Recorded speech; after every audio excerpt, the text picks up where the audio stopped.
Hey there, welcome back to my channel. Michelle here. I'm excited to show you today how I use Canva with my Cricut machine to really upscale my business and my crafting experience. Okay, so if you've never seen a page like this is called Canva. And Canva is one of my favorite ways to go ahead and use to upscale my Etsy business, my crafting in general, using my Cricut machine. So when you come to Canva, you have to sign in. You can get a free account. I personally pay for an account now because I use it so often and I want to be able to sell some of my products. So I do use the Canva Pro, and if you need a link to that, you can get it in the description box below. But here is Canva overall. My favorites, you can do a couple different things here. My favorite way to search for items is click this purple button up here in the top right and create a design. And then you can type in all kinds of things. For an example, based on, I use this obviously for social media, you can tell. For crafting, I might do something like an Instagram post because this is the size that I like. So if we wanted to make an SVG, for example, I would click the Instagram post size, because that's what I like. And then now I'm ready to create my SVG. In order to make it an SVG, it's really just about how you save it. So I'll show you about that in a minute. But let's go ahead and make an SVG right here. So let's say I want to do a sloth.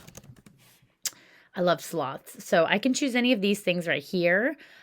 Based on the crafting that I want to do, I'd probably pick something like this, or maybe even this, right? Because then I can make it like whatever color I want. I actually really like this guy that's like hanging with his arm low. So I think maybe I'll do that one just to make it a quick tutorial for you. So all I did was go to the Elements tab over here. I typed in sloth, and now I find the sloth that I like. And I can make it as big or as small as I like.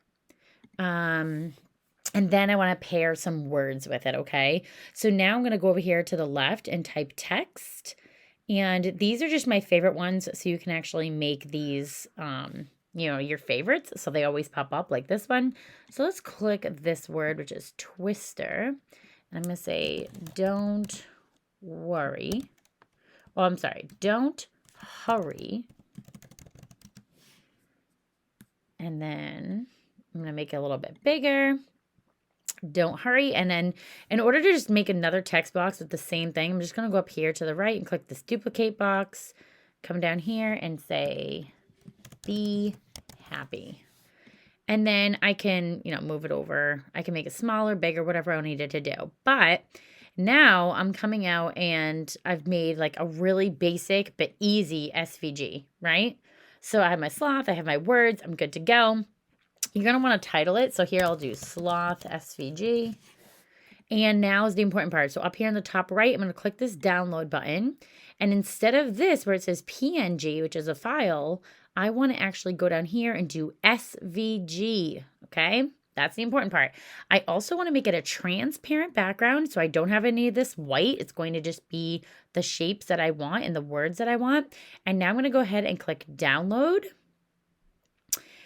There we go. I'm actually going to save it to my Etsy file because that's where I'm going to use it. So I'm going to click save.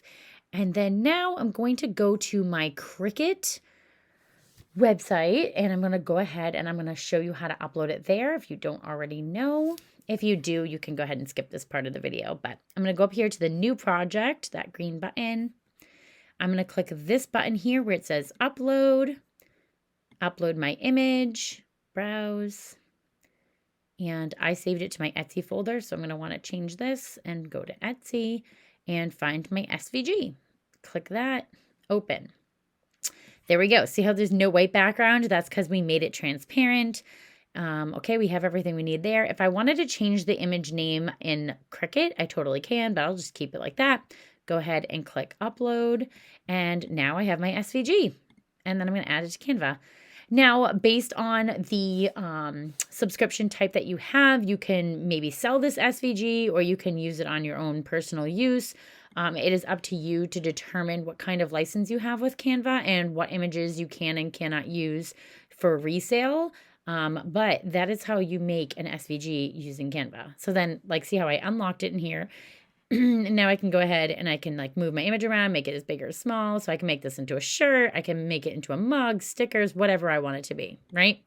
Pretty cool, but that's how easy it is to use Canva and coincide with using your Cricut. I really hope that that tutorial was helpful for you, but if you have any questions about anything that I did, if I went a little too fast, just let me know in the comments down below. And also in the comments down below, tell me if you've ever made your own SVG using a different program. I'd love to hear what other people are doing, but Canva is one of my favorite things to use, and so that's why I love teaching about it. So again, if you have any questions, let me know. Don't forget, if you want to sign up, the link is down in the description below, and happy crafting! Also, don't forget to like this video if it was helpful and subscribe to my channel if you're not already. And don't forget to hit that bell so you can get a notification anytime I post a new video. Thanks for watching.